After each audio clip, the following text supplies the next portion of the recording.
Hello. So now we're gonna perform this division using the synthetic division. You can see here that we have a linear factor and we have some polynomial that we want to divide by this linear factor. So let us do that now at once so that we can see this in full detail. Okay. So the first thing we're gonna do is we're gonna observe that since we're dividing by x plus 2, we put the opposite, which is a negative 2, on the outside of the division house, the synthetic division house, okay, which looks like this. We now look to see if we have all the terms. We have a power 3, power 2, power 1, and a power 0, which is the constant term. So we don't have to put any 0 in here as a placeholder. What is the coefficient of the x cubed? The coefficient, the number in front, is 1, right? What's the coefficient of the square term? It's 6, like this. What is the coefficient of the x term? It is 11. What is the and of course the constant term is 6, so I put that here, okay? And so now, what we do first is we say, okay, once we have set up our division house like this, we bring the first number down like this. So it's just 1. Then we multiply this value times this one. So in this case, negative 2 times 1. What is that? That's negative 2. And we place it here.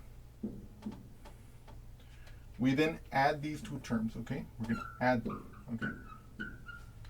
What is 6 plus negative 2?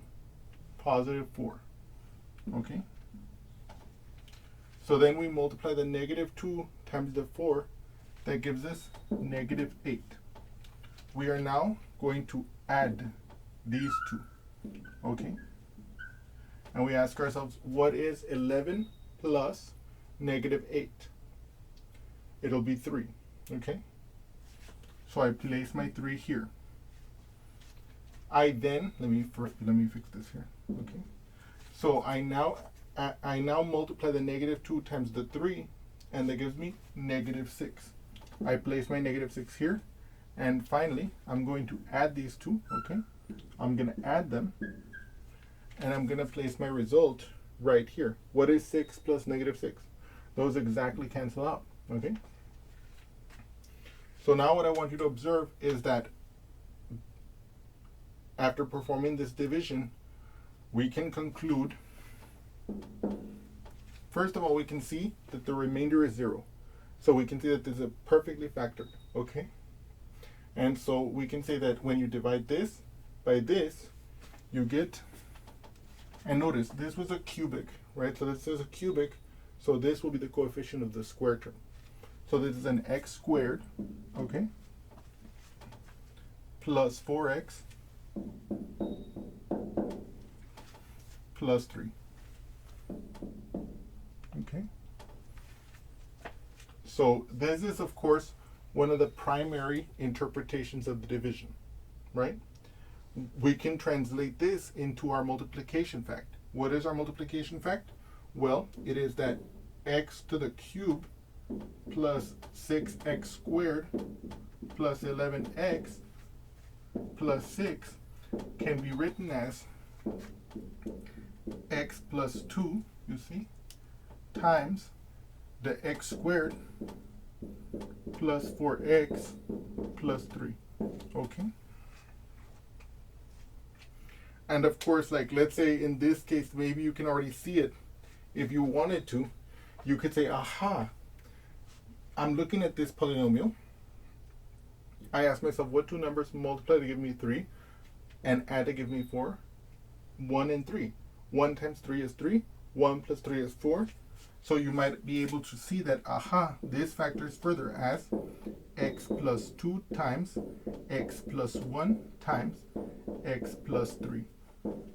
So in this case, if let's say this problem had been to like set this left-hand side equal to 0 and solve the equation, well, at this point, we could replace it with this, and we would be able to get the solutions, right? Okay. So of course, this is one of the primary interpretations of the synthetic division.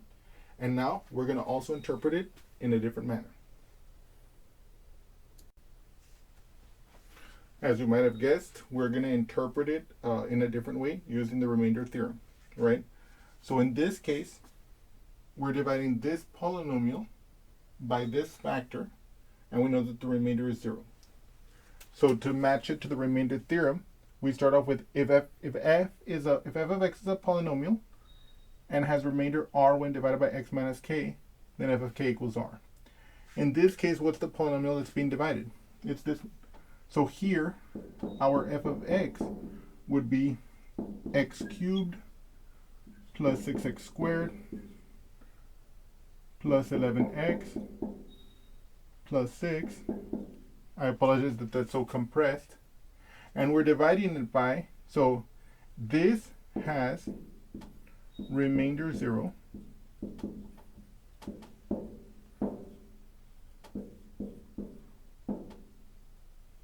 When divided by, let's say, x plus 2, right? But to make it look like x minus k, I can see, aha, that's x minus negative 2. So in other words, my k, if I'm comparing the remainder theorem, is negative 2. So f of negative 2 is equal to 0, because that's the remainder. The remainder is 0. Okay? And we got this interpretation from the remainder theorem. Now, we could actually evaluate this expression, this expression, okay, with negative 2, and we could also get that it equals to 0, but as you can tell here from the synthetic division, that's a lot easier to look at it from here. Okay. Just for kicks though, let's calculate, let's do it like explicitly so we can see if it actually is easier. So I'm going to replace negative 2 for x in just this part, right? So negative 2 cubed plus 6 times negative 2 squared plus 11 times negative 2 plus 6. This is this expression. So what is negative 2 cubed? That's negative 2 times negative 2, which is positive 4, times negative 2 again is negative 8. What is negative 2 times negative 2? That's positive 4. What's 4 times 6? 24. So it'll be plus 24. What is negative 2 times 11? That's negative 22. So it'll be minus 22. And then finally, plus 6. This will give us, if I combine the negative 8 plus the 24, I get 16. So I then bring down the rest of this, minus 22 plus 6. What is 16 minus 22? 16 minus 22 is going to be negative 6. Then I bring down the plus 6. And you can see that indeed, if you replace in this polynomial negative 2 for x, just in this part, then it does actually evaluate to 0. And that's exactly what's predicted by the remainder theorem. But as you can tell, here it wasn't too bad. But as you can tell, this was a lot easier. Okay, so in other words, what I'm saying is that even though when we're thinking about division, we're thinking about constructing this division fact or its associated multiplication fact, right, which allows us to propel ourselves down the road of factoring the polynomial for whatever the case may be. What this remainder theorem tells us that we can also use the remainder theorem.